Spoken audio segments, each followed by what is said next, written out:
প্রিয় শিক্ষার্থীরা, এডুসিটিতে তোমাদের স্বাগতম। এই ভিডিওতে তোমাদের সাথে আলোচনা করব সেমিস্টার রিভিউ সম্পর্কে। অর্থাৎ 6 সেমিস্টারে তোমরা কি কি সাবজেক্ট পড়বা, টোটাল মার্কস কত, টোটাল ক্রেডিট কত, কি কি টপিক প্রত্যেকটা সাবজেক্টে পড়ানো হবে, সেই টপিকগুলো এখানে আলোচনা করব।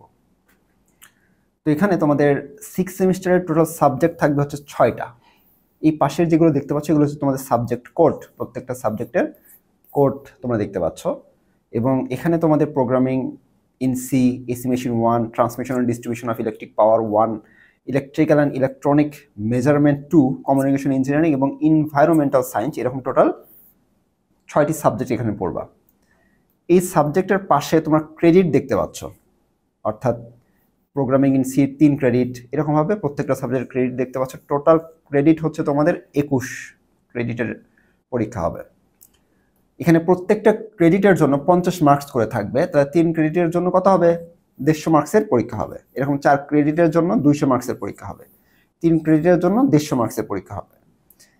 এরকমভাবে তোমাদের ক্রেডিট অনুযায়ী টোটাল পরীক্ষা হবে। এখানে সাপোজ একটা এক্সাম্পল যদি তোমাদের দেখাই, ধরো এসি মেশিনের কথায় আসি।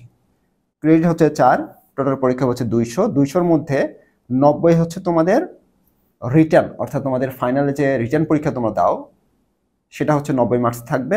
এবং এই 60 মার্কস থাকবে হচ্ছে তোমাদের মিড টার্ম, অর্থাৎ তোমাদের ক্যাম্পাসের স্যারদের হাতে মিড টার্ম এবং অন্যান্য মিলে অ্যাটেন্ডেন্স রয়েছে, মিড টার্ম রয়েছে, এরকম টোটাল থাকবে হচ্ছে 60। তাহলে 90 আর 60, আর বাকি যে 50 মার্কস থাকবে সেটা হলো তোমাদের প্র্যাকটিক্যাল পরীক্ষা হবে। সেই প্র্যাকটিক্যাল মিলে অর্থাৎ 60, 90 এবং 50 টোটাল 200 মার্কসের পরীক্ষা হবে।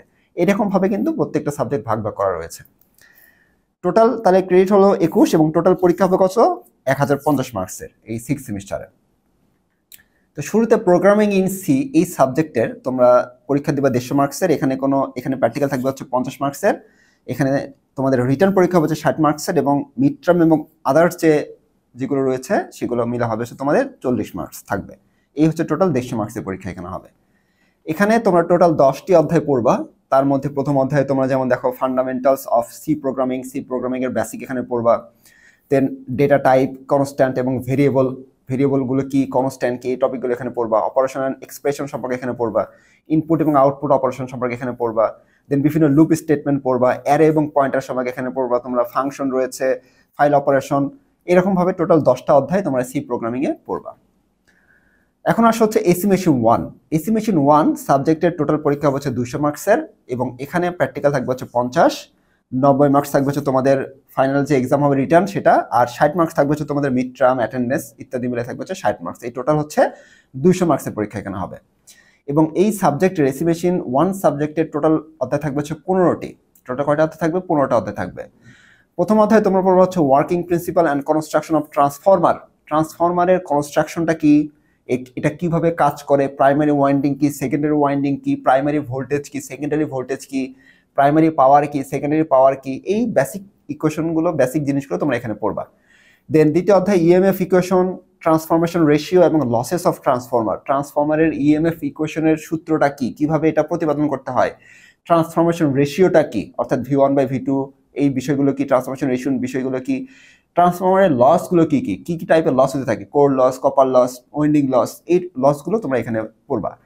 অপারেশন প্রিন্সিপাল অফ ট্রান্সফরমার, ট্রান্সফরমারের বেসিক অপারেশন প্রিন্সিপালটা কীরকম, ট্রান্সফরমার কীভাবে কাজ করে, এর পাওয়ার কীভাবে সেম থাকে, ফ্রিকোয়েন্সি চেঞ্জ হয় না, এই বিষয়গুলো তোমরা এখানে পড়বা। ইকুইভ্যালেন্ট সার্কিট অফ ট্রান্সফরমার, ট্রান্সফরমারের যে ইকুইভ্যালেন্ট সার্কিট যেটাকে বলা হয়ে থাকে, অর্থাৎ ট্রান্সফরমার কীভাবে আমরা ইলেকট্রিক্যালি এটাকে রিপ্রেজেন্ট করতে পারবো সার্কিটের মাধ্যমে, সেই টপিকগুলো এখানে পড়বা। তারপর ট্রান্সফরমারের বিভিন্ন টেস্ট রয়েছে, যেমন open circuit test, short circuit test এবং ভোল্টেজ রেগুলেশন অফ ট্রান্সফরমার। অর্থাৎ ট্রান্সফরমারের লোডটাকে না থাকা অবস্থায় যদি ওপেন থাকে তাহলে এক প্রকার টেস্ট করতে হয় ওপেন অবস্থায়, আবার লোড থাকা অবস্থায় টেস্ট করা যায়, আবার হচ্ছে শর্ট সার্কিট টেস্ট করতে হয়, এরকম বিভিন্ন টেস্ট রয়েছে। আবার ভোল্টেজ রেগুলেশন, অর্থাৎ আউটপুট ভোল্টেজটা কমে যাওয়ার কারণটা কি, সেই ভোল্টেজ রেগুলেশন সম্পর্কে এখানে পড়বা। Then efficiency and cooling system of transformer, ট্রান্সফরমারের ইফিসিয়েন্সি কত। এই ট্রান্সফরমার কিন্তু এমন একটা মেশিন যেটার ইফিসিয়েন্সি অনেক হাই থাকে, 98% পর্যন্ত ইফিসিয়েন্সি পাওয়া যায়। এবং এটা ট্রান্সফরমারটার কুলিং সিস্টেম কিভাবে কাজ করে, কিভাবে এটাকে ঠান্ডা রাখতে হয়, কি প্রসিডিউরে এটাকে ঠান্ডা রাখতে হয়, এখানে রেডিয়েটর রয়েছে, তারপর কুলিং এর জন্য অয়েল রয়েছে ট্রান্সফরমার ভিতরে, এই টপিক এখানে পড়বা। Construction and operation of three phase transformer. Three phase transformer, আমরা সিঙ্গেল ফেজ ট্রান্সফর্মার এই 6 অধ্যায় পর্যন্ত পড়বা। এখন আসলে হচ্ছে থ্রি ফেজ ট্রান্সফর্মার, এটা কিভাবে কাজ করে, কনস্ট্রাকশনটা কিরকম, এই টপিকগুলো এখানে পড়বা। দেন পরবর্তীতে অটো ট্রান্সফর্মার এখানে পড়বা, অর্থাৎ আমরা ট্রান্সফর্মারের যে ভোল্টেজগুলো কম বেশি করাতে পারবো, আগেরগুলো কিন্তু করতে পারবো না, যেটা প্রাইমারি যেটা ছিল সেকেন্ডারি যেটা ছিল সেটা ফিক্স ছিল। এখানে আমাদের কন্ট্রোল থাকবে অটো ট্রান্সফর্মারের হাতে। তারপর পোলার ট্রান্সফর্মার বিভিন্ন টেস্ট রয়েছে, polarity test, parallel operation of transformer, অর্থাৎ ট্রান্সফর্মারটাকে কেন আমরা প্যারালাল অপারেশন করব, কেন আমরা প্যারালালি বিভিন্ন ট্রান্সফর্মারকে কানেকশন করব, এই টপিকগুলো এখানে পড়ানো হবে। Then construction of three phase induction motor, তাহলে থ্রি ফেজ ইন্ডাকশন মোটর কিভাবে গঠন করতে হয়, এর বেসিক জিনিসগুলো কি কি, কিভাবে এটা স্টার্ট হয়, কিভাবে এটা কাজ করে, এই বিষয়গুলো এখানে পড়বা তোমরা, খুবই ইম্পর্টেন্ট কিন্তু টপিকগুলো। স্লিপ এবং torque of three phase induction motor, অর্থাৎ স্লিপ বিষয়টা কি থ্রি ফেজ ইন্ডাকশন মোটরের ক্ষেত্রে, আবার থ্রি ফেজ ইন্ডাকশন মোটরের ক্ষেত্রে টর্ক বিষয়টা কি বোঝায় এবং এর ইকুয়েশনগুলো কি কি, এই টপিকগুলো এখানে পড়বা। Working principal of three phase induction motor, three phase induction মোটরের কিভাবে কাজ করে, এটা কিভাবে সেলফ স্টার্টিং হয়, কিভাবে এটা একা কিভাবে চলতে পারে, অর্থাৎ আমি সুইচ দেওয়ার সাথে সাথে এটা কিভাবে রোটেটিং ম্যাগনেটিক ফিল্ডে তৈরি করে এবং কিভাবে এটা একাকি রান হয়, সে টপিকগুলো এখানে পড়বা। Power stage of an induction motor, এই টপিকগুলো এখানে পড়বা, অর্থাৎ কি কি পাওয়ারে ব্লকে ভাগ করা যায়, কিভাবে কি কি লস হয়ে থাকে, এই টপিকগুলো এখানে পড়বা। Starting of A three phase induction motor, এই টপিকগুলো এখানে পড়বা। Speed control of three phase induction motor, অর্থাৎ এতক্ষণ তো আমরা চালু করলাম, এখন এটাকে স্পিডটাকে কিভাবে কন্ট্রোল করা যায়, ফ্রিকোয়েন্সি চেঞ্জ করে করা যায়, বা বিভিন্ন প্রসিডিওর রয়েছে, এই টপিকগুলো তোমরা এখানে পড়বা। এখন আরেকটি ইম্পর্টেন্ট সাবজেক্ট, সেটা হলো transmission and distribution of electric power 1।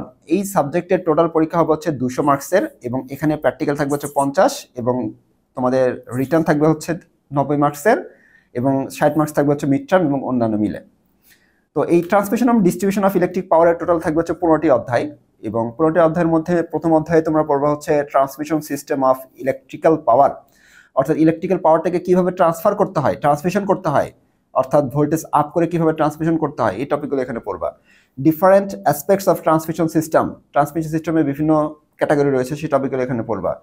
দেন পরবর্তীতে সাপোর্টস অফ ওভারহেড লাইন, অর্থাৎ ওভারহেড লাইনগুলো কিভাবে সাপোর্ট দিতে হয়, সেটা টপিকগুলো এখানে পড়বা। কন্ডাক্টর এবং কন্ডাক্টর ম্যাটেরিয়ালস, অর্থাৎ আমরা যে ট্রান্সমিশন লাইনে কি কি কন্ডাক্টর আমরা ইউজ করবো, এসিএসআর কন্ডাক্টর রয়েছে, আবার বিভিন্ন ধরনের অ্যালুমিনিয়াম কন্ডাক্টর রয়েছে, এই টপিকগুলো তোমরা এখানে পড়বা। দেন লাইন ইনসুলেটর, অর্থাৎ তোমরা আশেপাশে বাসাবাড়ি, তোমাদের বাসার আশেপাশে বিভিন্ন ট্রান্সমিশন লাইন যদি থাকে, সেখানে দেখবে ইনসুলেটর ইউজ করা হয়, পিন টাইপ হতে পারে, সিকলা টাইপ হতে পারে, স্টেন টাইপ হতে পারে, বিভিন্ন টাইপের ইনসুলেটর রয়েছে, এই ইনসুলেটরগুলো এখানে তোমরা পড়বা। পরবর্তীতে স্যাক পড়বা। স্যাক অর্থাৎ ট্রান্সমিশন লাইনে দেখবা যে তারগুলোকে কিন্তু টান টান করে রাখা হয় না, কিছুটা বাঁকা করে রাখা হয়, অর্থাৎ কিছুটা বেঁকে থাকে, ঝুলন্ত অবস্থায় থাকে, এই স্যাক, এটাকে বলা হয় স্যাক। এই স্যাকগুলো সম্পর্কে এখানে পড়বা। Method of survey of transmission and distribution line road, এই টপিকগুলো এখানে পড়বা। Then the voltage of distribution of suspension insulator, অর্থাৎ সাসপেনশন ইনসুলেটরের মাধ্যমে কিভাবে ভোল্টেজটা ডিস্ট্রিবিউশন হয়, সাসপেনশন ইনসুলেটরের এখানে ডিস্ক থাকে, এই ডিস্কগুলোতে কিভাবে ভোল্টেজ ডিস্ট্রিবিউশন হয়, কিভাবে ক্যাপাসিটর ফর্ম করে, এই টপিকগুলো এখানে পড়বা। দেন পরবর্তীতে ফিনোমিনন অফ করোনা, এটা কিন্তু আবার ওই করোনা না, এটা হচ্ছে ট্রান্সমিশন লাইনের করোনা রয়েছে, সেখানে একটা হিসিং নয়েজ দেখতে পাওয়া যায়, ভায়োলেট গ্লো থাকে, অর্থাৎ যেগুলো long high voltage transmission line, সেখানে দেখবা যে একটা হিসিং নয়েজ পাওয়া যায়, এবং আশেপাশে রাতের বেলা তুমি সেখানে একটা ভায়োলেট গ্লো, ব্লু কালারের একটা আলো দেখতে পাবা। এই করোনাটা কিভাবে উৎপন্ন হয়, কিভাবে বাতাসগুলো আয়োনাইজড হয়, এই টপিকগুলো এখানে পড়ানো হবে।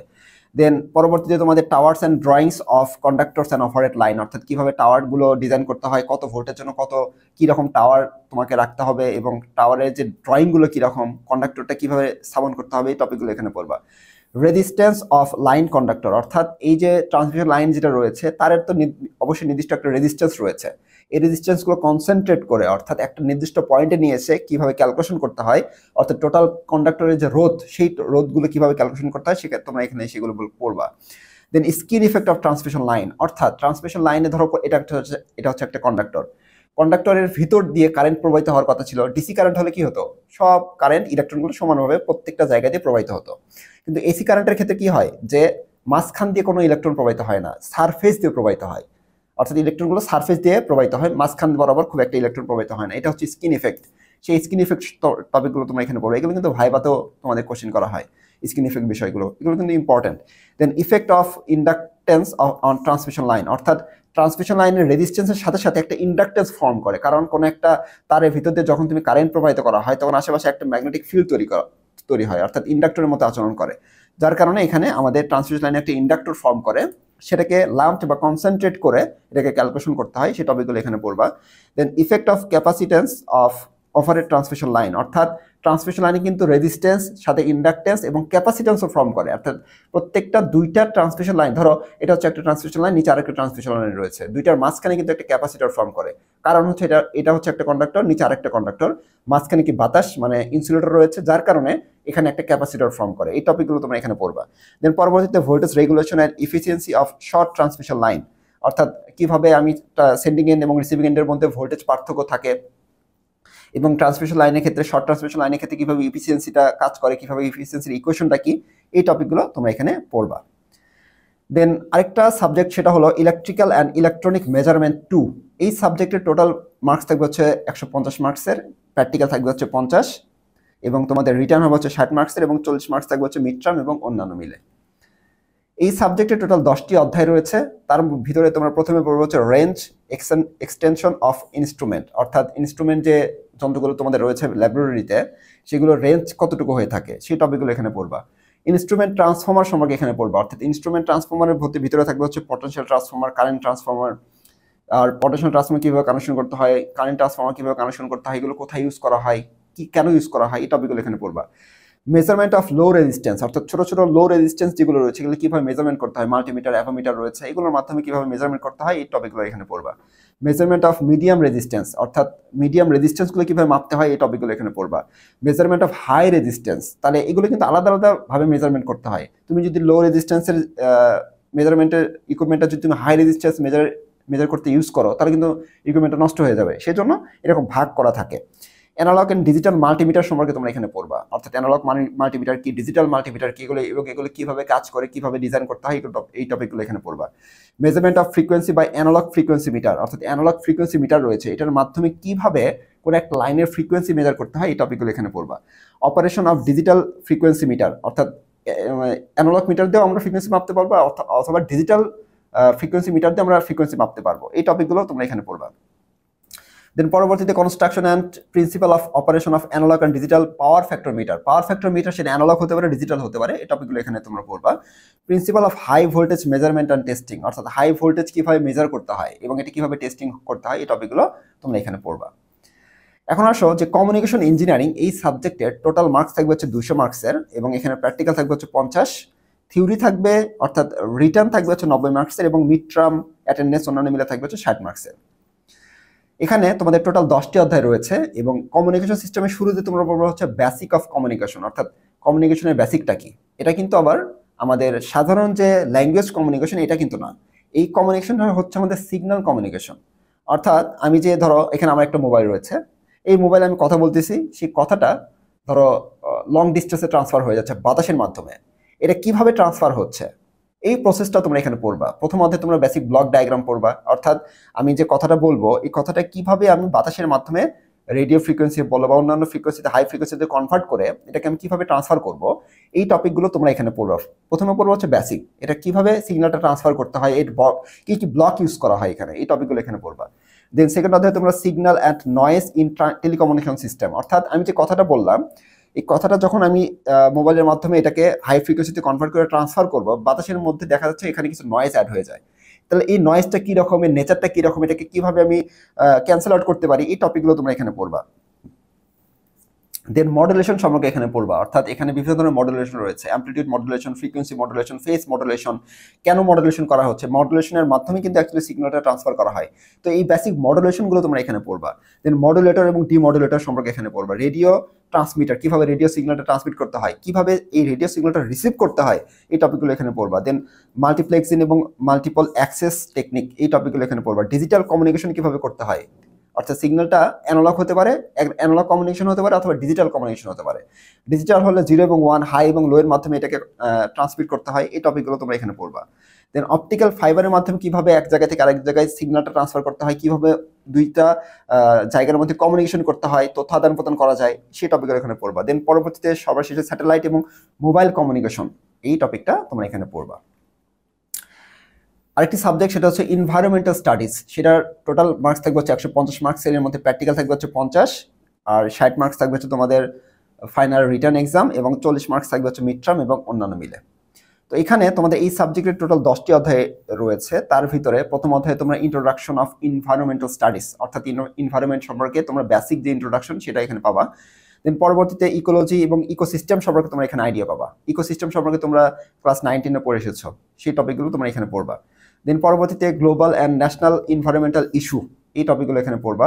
দেন ওয়াটার অ্যান্ড ওয়েস্টেজ মেজারমেন্ট অর্থাৎ পানি এবং দূষিত পানি কিভাবে মেজারমেন্ট করতে হয় অর্থাৎ ম্যানেজমেন্ট করতে হয়, অ্যাকচুয়ালি এটা কিভাবে আমাদের ম্যানেজমেন্ট করতে হয়, কিভাবে কোথায় রাখতে হবে পানিগুলো, কিভাবে ম্যানেজ করতে হবে, সেই বিষয়গুলো এখানে পড়বা। এয়ার পলিউশন, এনার্জি এবং কার্বন ফুটপ্রিন্ট অর্থাৎ বাতাস কিভাবে পলিউশন হচ্ছে, কিভাবে এনার্জিগুলো কাজ করে, সোলার এনার্জি রয়েছে, কার্বনের বিভিন্ন ফুটপ্রিন্ট, এগুলো টপিক সম্পর্কে আমি পড়বা। নয়েজ পলিউশন অর্থাৎ শব্দ দূষণ যেগুলো রয়েছে, এই যে বেশি হর্ন বাজানো, বেশি জুড়ে মাইক বাজানো, এই বেশি জুড়ে স্পিকার বাজানো, সাউন্ড সিস্টেম বাজানো, এগুলো হচ্ছে নয়েজ পলিউশন ঘটায়, যার কারণে এগুলো সম্পর্কে তুমি এখানে আইডিয়া পাবা।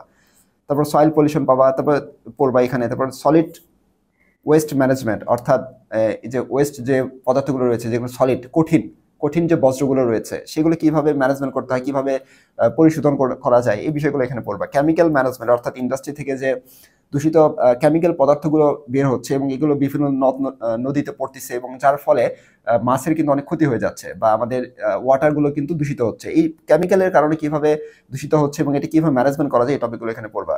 দেন এইভাবে তোমার টোটাল 10টি অধ্যায় এই এনভায়রনমেন্টাল স্টাডিজ এই সাবজেক্টে